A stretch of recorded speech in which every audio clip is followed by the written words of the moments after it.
Hello, guys, and welcome to the very first episode of the Just Money podcast.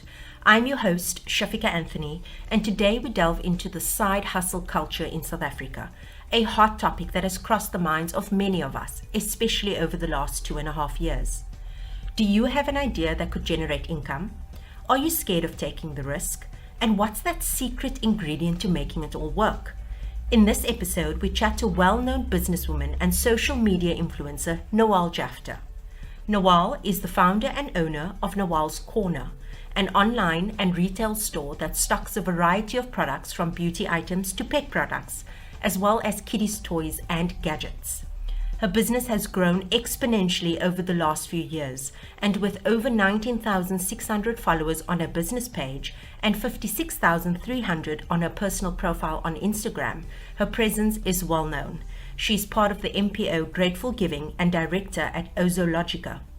In this episode, we chat to Nawal about her support structure, her successes, her challenges and failures, and the attitude we think may be at the very core of her success. Do enjoy.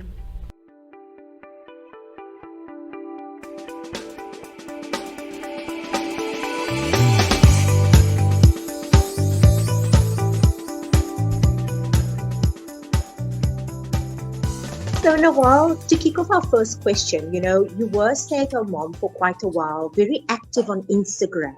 I just want to know from you, do you always know the power of social media? And how did you identify opening up a retail store as an opportunity for you specifically? How did you make that connection and how did you begin that journey? Everybody's story always starts with just as COVID started. We were into COVID, I think like three months or so. And I was sitting with very good friends of mine, Warwick, Mo, Karen, Bronx.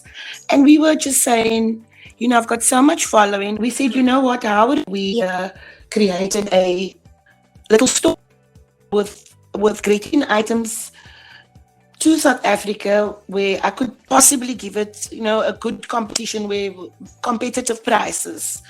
Because it's no use going into business if I'm not going to be able to compete. That's what it's all about. Business is cutthroat, and that's the way, if you don't have a thick skin like a rhino, then you can't. Everybody needs a little bit of a thick skin, eh? With COVID, it's such a risky time, right? And I'm pretty sure many South Africans thought about that because at the end of the day, so many of us just needed to survive. How did you get the courage and what were like your first steps in taking those actual practical steps? I've got to say that my age does count for me because, COVID came and COVID went. I always see the glass half full. I try not to be negative at all in life, even though there's such a lot happening around in the world. I'd rather try and do something about it, but not, be pulled into the negative part of life. So when I say I always see the glass half full, I think that, that the 2 years of Corona, as much bad as it did a lot of good. And getting people more determined to make something work, Oh, I don't know if half an hour is enough for us because I can talk. Nawal, when I said this initially, I said, let's make it 30 minutes digestible. But I understand that there's so much that you can contribute. And I think the one thing that stands out for me, Nawal, is the thing you said right in the beginning about viewing your cup half full. And that's exactly why I wanted to talk to you today, because I've always seen you to be, and look, assumptions are not the greatest thing, but at least the perception that I have of you is the fact that you see the light. You don't allow as much as negativity surrounds each and every one of us every single day. You pull on the strength that you have of those around you and you move forward, even if it's baby steps. And I think that really also, a lot of it, yes, you said is owed to your daughter, but I think a lot has got to do with your determination and your drive. And that's just, from the looking in. So I do commend you. And you said, your age as well. It's generally more risky purely because generally the view is that younger people, the 20s, the millennials, are the ones who are very savvy when it comes to digital businesses. And with the help, obviously, of your daughter, your knowledge, your experience, and obviously your failures in life, you've managed to do it. So, Yes. how did, when you started, how did the pandemic actually affect, if negatively so? Did it have any consequences on your business? And how did it do Um, that? it's strange that you're asking me this question because I'm a positive person. I'm going to answer you in a Mm, positive way, and yeah. it didn't affect me in any way. A woman has that sixth sense, and when this Mm, happened, I thought she was, you know what, um, my husband and I, we're a team. We both need to make money together, and mm, I don't know. It's that survival instinct that just kicks in. Even if your husband reassures you and says, "Lovey, I will take care of you. I will. Don't worry." You yeah. still, I don't know. For me, it's like I felt I needed to be part of helping. Towards the income. Mm, So I didn't actually. I took money from him to buy stock and stuff, but mm, it ended up being the other way around. He started helping me, but yeah. he helped me more with encouragement, and I suppose it's also the team you have around you, the structure you have Yes. around you. It's important that you've got a very good structure, not monetary. If they could help you financially, that's great. But more the encouragement of a daughter, a son, a brother, a sister, a cousin, because you won't understand how effective it is for people to have support, to encourage people. 100%. So, Nawal, I've been following you for a while. I've always loved your outlook. I've always loved your vibrance, your energy, and also this. There's nothing pretentious.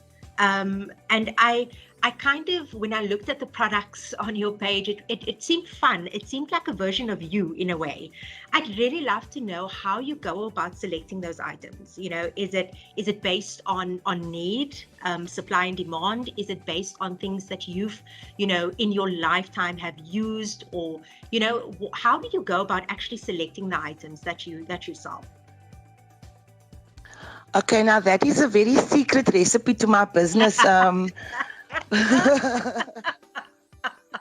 Okay, Because then fair enough. everybody is going to follow Yeah. suit, isn't it? I must share and share. Like, okay, I will share. So what I do is, there's enough business for all of us out there. Really, there is. Um, what I do is because I'm on social media quite a lot, I follow a lot of big businesses, and I follow a lot of big TikTokers, and I see what's trending. And out of that, I choose things which will please me, which will make me happy, because I do feel that lots of things I choose, I have made a lot of mistakes. Don't get me wrong. I've bought products where I've paid, let's say, $50 for it, and another person selling it for $30 because I've been overcharged. So all these things happen when you're running a business, and you need to give a business 3 years before you start seeing profits, because currently, although everything is successful, everything's great, the business needs to pay employers, and it's a sort of a catch-2 situation, because you need staff to run a big business, but you also need money to pay them. So what I did was I did put the cart before the apple, before the horse, and I said, you know what? I don't have money to pay these people, but I do believe that my business is going to turn over X amount, and it's going to pay these people. So I employed 4 people. I said to them, listen, guys, this is how we're going to operate. You are all going to be helping me with my sales. 50 people, 50 people, and we're going to start like that. Is that all right? And just amongst the people that I knew in my life, they are the ones that helped me through advertising, helped me through supporting me, helping through referring my business. And I must say, in Cape Town especially, I find, because I live in Cape Town, there's a beautiful support systems from influencers. I do follow a lot of female influencers in South Africa, and there's so much inspiration that is dished out here in Cape Town amongst the influencers. It's just amazing. So that is also something that encourages me to want to help any situation. You see, this shop that I opened, the intention was not for it not to be a shop. It was to have a warehouse to give people the opportunity to come buy in bulk and start their own little businesses. So that's what I'm working towards, you see. That's incredible, Nawal. And I know you do quite a lot with welfare support as well. Yes. I kind of, there's something that you alluded to earlier that really sparked something for me. You spoke about the support structure, and especially in Cape Town, right? Now, yes. I know that you might not be able to answer this because you are who you are, but I'm going to ask and see if you have any pearls of wisdom for me and for us today. You obviously had a really good start in that you had quite a good support structure. You know, you had the backing and support of your daughter, obviously, and all your kids. And that came with obviously its own benefits or advantages. Let's put it that way. Yes. You mentioned that you have obviously bought products that were not as successful. That's a given. But what would you say to the average person? So someone who's not, got a huge following, someone who's maybe not as positive, what would you say, and struggling to make ends meet and thinking about potentially opening up a digital store such as yours? What would some of their big lessons be? No man's an island, but if I were an island, because I'm such a positive person, I most probably would have looked at other ways. I would have gone selling door to door if I had to. Where there's a will, there's a way. So all I can sort of advise new businesses, one-man shows, husband and wife, and that is go for it. Put the cart before the wheel. You don't have 5K to pay that person the end of the month. Sell goods, make up that amount. Whether you go knock on doors, whether you have a house party, whether, anybody can make money. And I'm saying this with confidence because that's my whole life. I've always been a salesperson. I've always had businesses where I've sold things. So for me, the Nawal's Corner would have worked with or without support because I'm a positive person. But the secret is for you as a human being. If you were a lone ranger and you can do it on your own, fantastic. It's it's different strokes for different folks. But yes, to the struggling, starting out businesses out there, the one big piece of advice I've got for you, and that is, if your strength is let's say selling, yes, or your strength is buying, then don't try and be an accountant. So when you open up a business, make sure you've got an accountant that will teach you everything you know. Because can I tell you something? Businesses fail because the admin department is messed up. Businesses fail because they don't know what accounting is all about. So my first piece of advice is, even if you get a part-time bookkeeper for 3K a month, get yourself a bookkeeper. Because if you're selling, people don't think further than, let's say, 1, 2, or 3. They don't think far ahead. They're not chess players. I'm saying in general, because they're just worried about what's going to happen tomorrow. Everybody's in survival mode. I get that.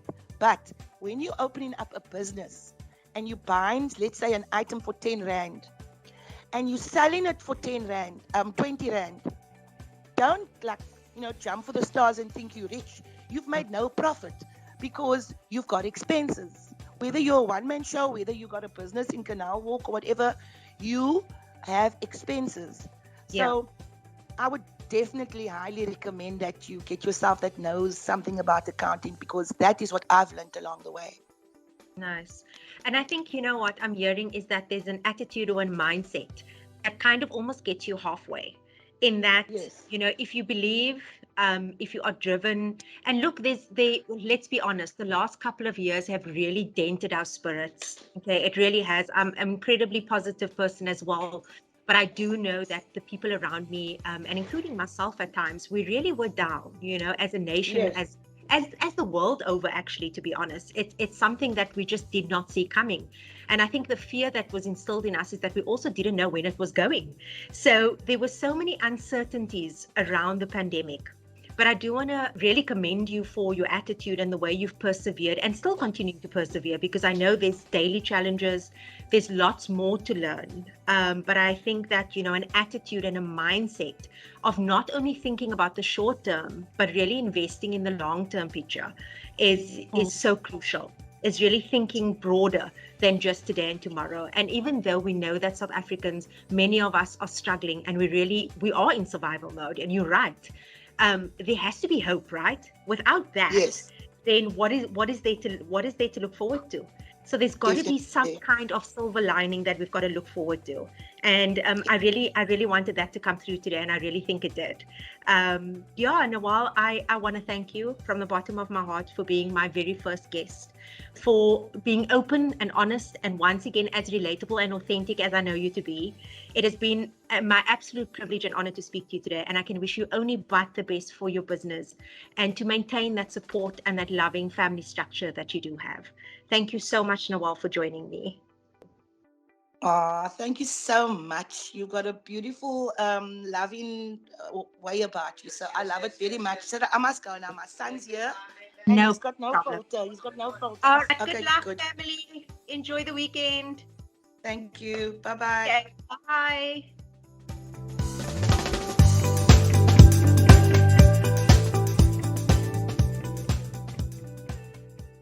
Striving for success can seem impossible, but it has to be said that attitude makes the world of difference. Despite dealing with substantial personal and business challenges, Nawal Jaftha has used a support structure to overcome many of them. Operating a business in South Africa at this time is tough, even when the opposite seems to be true to those on the outside. And over and above that, it can be even more grueling when you're in the public eye.